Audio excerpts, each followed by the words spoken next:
So this past week, there's been a theme around a question that's been coming up a lot with friends. And the question that I would imagine sums it all up is, what is an authentic life? I sat in a circle where people are asking about what is my life purpose? They're trying to figure that out. And other ways we can ask this question is, how do I live a full life? What is it like to live a life of fullness, a full expression of self? And when I really sat and chatted with people about this as people were talking, and it was interesting because what seems to happen over the course of, I'm sure, all of our lives to some extent, it's a matter of who chooses to go into it or not, is realizing first that we are not necessarily living the life that we want. We may have done all these things around us, all these things in our lives, maybe gotten good jobs, good education, stuff that we were told growing up is good for us. Or even in some other ways, our love was tied to doing certain things, which is a very common thing. And as we go through life, we begin to realize that these things don't really work. They don't bring us happiness. We're not fulfilled. We are angry. And if we're distant enough from the desires of our heart or our soul, we don't even remember what they are anymore. And so there's this grief and an anger and resentments toward things that don't even really make sense or matter in our lives, but yet we're still feeling this a lot of the time.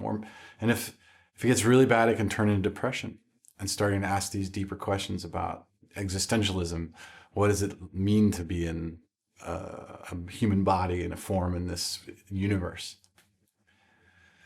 But when we start to dig into that question, because there's something in us that wants to live, that wants to be fully expressed. We start to see that how far we've come, and we have to grieve the time that we've been away from self. But there's also this other piece that is a fairly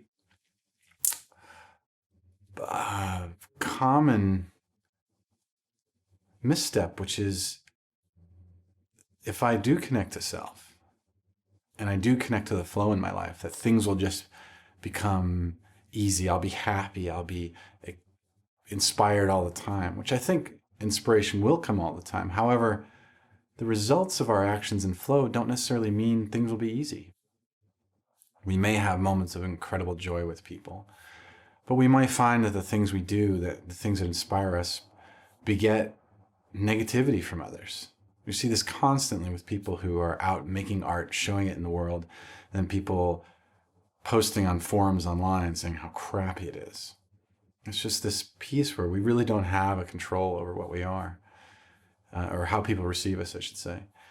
And yet that is the result of living from an authentic place, a place where our heart is open and we're sharing everything that we are. Being that way is risky. It's dangerous. We're exposed. Our hearts are open, which means that may be broken. That way we may be left on stage, naked. And as I've sat with this question, I've sat with others talking about it, what is it to live an authentic life? What is an authentic life? It seems to be just simply an honoring of all that rises, including our shame, our discomfort, our embarrassment, especially when you're naked on stage, saying, here I am, this is all of me. In moments that can be incredibly cathartic and relieving and a huge release. And it can also be terrifying. It's a place where all things are true at once. A paradox of I am happy and I am scared. Or I'm happy and I'm sorrowful. It's this experience of connecting to everything that is at once. And that seems to be what an authentic life is, as far as I've gathered on my travels so far.